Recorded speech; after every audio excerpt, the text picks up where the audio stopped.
bota o funkzinho e também bota a nossa arte. Não tem jeito. Vamos falar de Vasco. Não tem muita coisa pra falar de Vasco, a verdade é essa.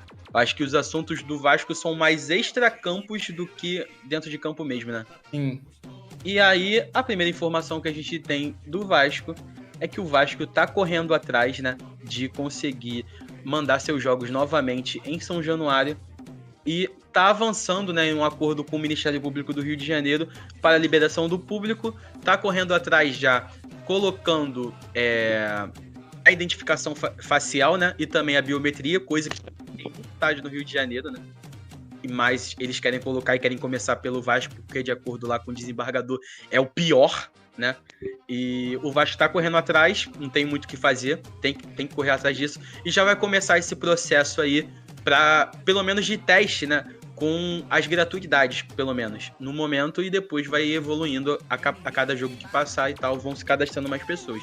Algo que já deveria ter há muito tempo, né, cara? Não só em São Januário ou Maracanã, todos esses estádios, pô. Perfeito. Porque fica mais fácil, né, Nando? Pra quando você for punir, você não punir do CNPJ, punir do CPF, até porque tem adultos lá dentro. Não são animais, não são pessoas irracionais. Então, em caso de confusões que acontecem, seja em São Januário, Maracanã, Engenhão, independente do estádio, as confusões, as pessoas têm que ser responsabilizadas. Perfeito. Entendeu?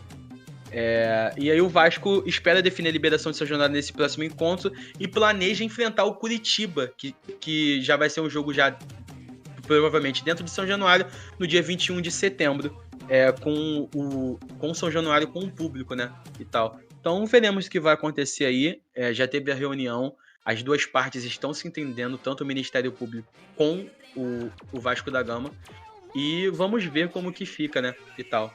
Vocês acham que é uma boa? Eu vou fazer essa pergunta, mas é uma pergunta retórica. Vocês acham que é uma boa Vasco ter o retorno da sua torcida e tal? O Ramon Dias é um técnico que ainda não jogou com a presença da torcida do Vasco dentro de São Januário. E no geral, né? Porque o jogo que o Vasco teve contra o Atlético Mineiro no Maracanã, o Ramon tava suspenso e quem assumiu a partida foi o Emiliano Dias, né?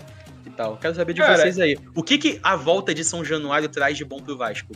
Cara, eu acho que ele já vai sentir... Pô, foi mal, Arthur, fala. Não, cara, eu acho que não é bom pro Vasco não, cara. Ter sua torcida, eu acho não, sacanagem. Pô, claro que vai ser bom, pô. Mas fale, Léo. Eu só queria fazer essa piada, só desculpa. Eu acho que ele já vai sentir um pouco do clima nesse jogo contra o Fluminense, que vai ser o Newton Santos. Com certeza vai ter ingressos esgotados. O torcedor do Vasco sempre, quando tem essa oportunidade de jogar fora de São Januário, ou no Maracanã, ou que seja no Newton Santos, o torcedor do Vasco vai em peso. Todo mundo sabe, aqui no Rio de Janeiro sabe como é que é, até fora do Rio. Então acredito que ali ele já vai sentir um pouco de como é a torcida do Vasco, como ela pode ajudar o time em campo. Em São Januário, pô, com certeza é a casa do Vasco, pô, onde o Vasco domina, onde o Vasco manda os seus jogos, e é de extrema importância. Como você disse, Vini, uma pergunta muito retórica, mas vale a pena a gente ressaltar aqui a força de São Januário pro Vasco. Pro Barbieri, aparentemente, foi um problema pra ele, eu nunca entendi essas falas dele, foi algo absurdo na minha opinião. Mesmo não sendo vascaíno, eu fiquei tipo, cara, não é possível que ele falou uma coisa dessa, porque São Januário... São Januário era um estilo, né? Vasco, coisa assim. Pressiona o time do Vasco jogar, pelo amor de Deus. Acho que o time dele tava jogando muito mal porque ele era um péssimo treinador pro Vasco, que, pô, foi uma das piores épocas aí do Vasco na temporada. Agora com o Ramon Dias, pô, a evolução é notável, o time do Vasco joga futebol. Com o Barbieri, o time do Vasco era um bando em campo correndo atrás da bola. Mas, enfim, eu acho que tem tudo pra voltar, espero que sim, porque foi bizarra a forma como foi fechado São Januário, cumpriu o que tinha que ter cumprido por causa das confusões que tiveram lá. E, pô, como o Vini sempre diz aqui, o Santos também cumpriu e já voltou com essa torcida na Vila Belmiro, que também é um estádio acanhado. Todo mundo que já foi na Vila Belmiro, como visitante principalmente, fala como é perigoso lá, como é hostil entrar na Vila Belmiro. Não é um ambiente muito seguro também, e tá lá recebendo jogos. Enquanto São Januário, que é um lugar onde a festa sempre acontece, todo mundo pôde ver na semana passada no jogo contra o Bahia como estava a barreira do Vasco, um clima completamente amistoso, tem tudo pra dar certo sim, eu espero que volte São Januário. E espero também que volte a torcida do Vasco.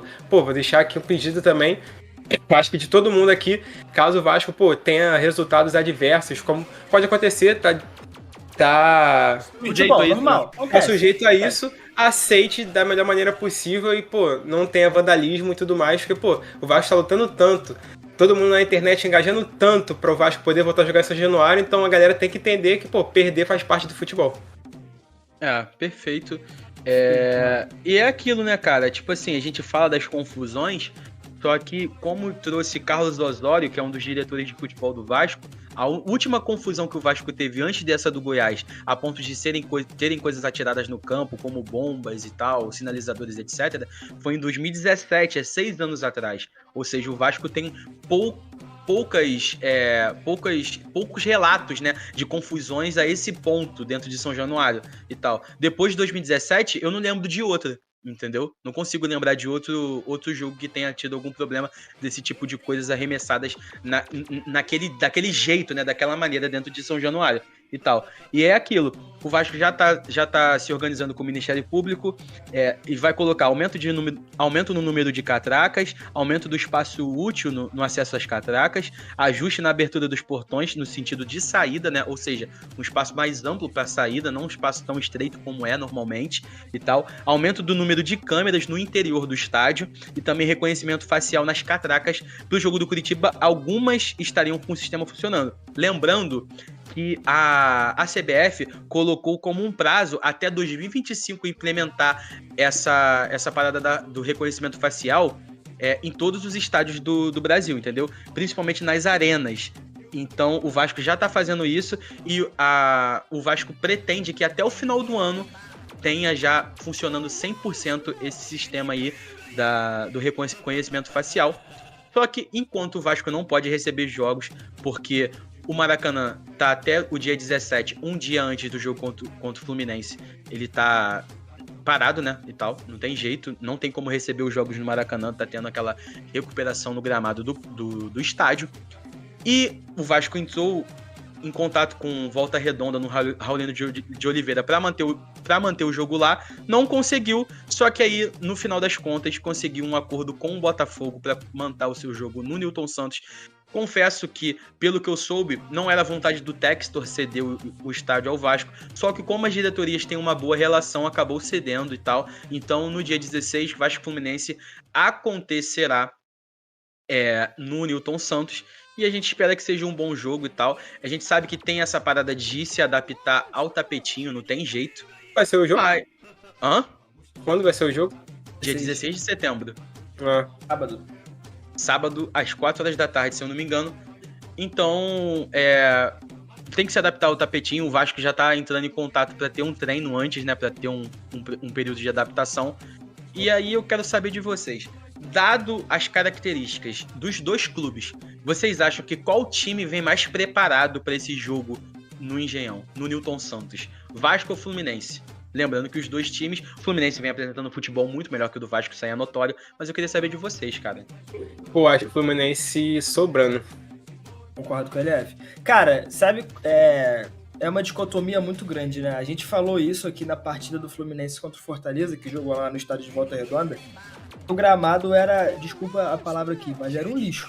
O gramado estava muito ruim mesmo, muito abaixo. E o time do Fluminense, que é um time que preza muito pela bola no chão, pelos toques rápidos, coisas do tipo, não conseguiu jogar. Por outro lado, quando vai no Newton Santos, que é um gramado artificial e tudo mais, pode ter... Pode ter dificuldade também. Não era isso que eu ia falar, mas pode ter uma estranheza no primeiro momento.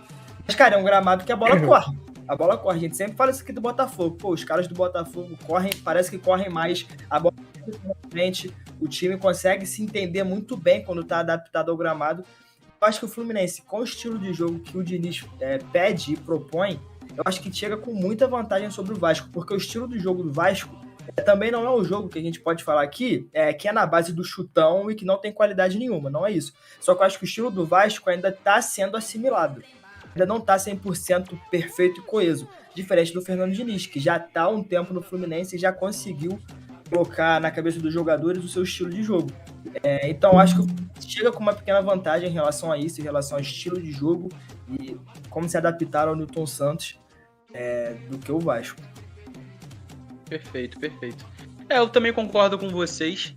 Eu acho que o trunfo que o Vasco vai ter é de conseguir treinar antes, né? Fazer o reconhecimento do gramado, dar uma treinada ali para os jogadores se adaptarem um pouco ao Newton Santos, já que o jogo só vai acontecer no dia 16, ainda estamos no dia 7, ou seja, 9 dias até o jogo e tal, por conta dessa data FIFA e tal.